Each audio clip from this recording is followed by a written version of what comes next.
Another thing I learned from music is that fasting from it can actually be helpful. I was reading this book on addiction, and it was saying when the pleasure center in our brain is active, it can decrease our capacity to make decisions. That made sense to me because going shopping, for example, people are trying to pull your attention here and there. They want you to buy this, buy that. What's always in the background? Music. I don't think that's for no reason. There was a great speaker called Dick Gregory, and Dick Gregory said he doesn't listen to music. Back in his day, it was all about blues music, and he was like, what's the content of blues music? It's all my baby left me, I'm down on my luck, nothing's going right. Why am I filling my head with this every day?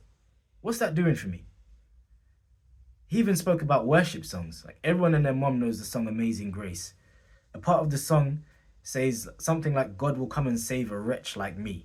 And he's like, replace the word wretch with the word hoe. It's just as negative. Do you still want your mom singing that song?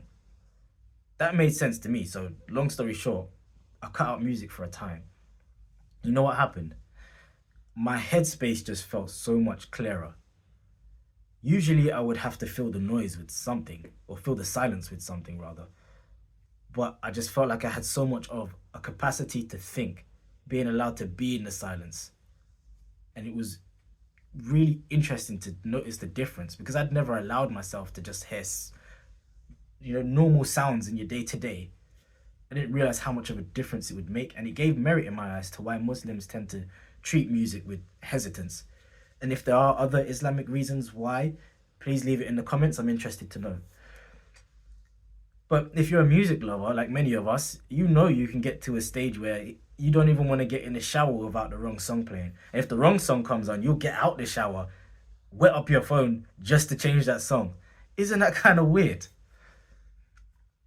And here's the last thing that made me feel to do it was I'm a bit of a nerd, so there are ancient writings, one of whom is Philo Judaeus, who was an Alexandrian Jew, philosopher, and blah blah blah.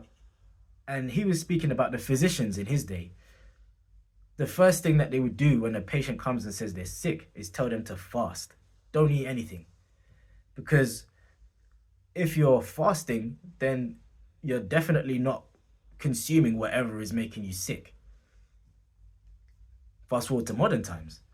There's a book, I think her name is Dr. Sarah Hamid, and I can't see the book around me, so don't quote me on that. And she's speaking about having an eating window, a specific period of time where you eat and a period of time where you don't eat. If you allow yourself to be in that period of time where you don't eat, you're not constantly consuming something, your body goes into a state where it can better repair itself. And it kind of makes me think, why wouldn't that be the same for the mind? I found it really helpful doing that fast from music. Maybe it's something that will help some of you out there.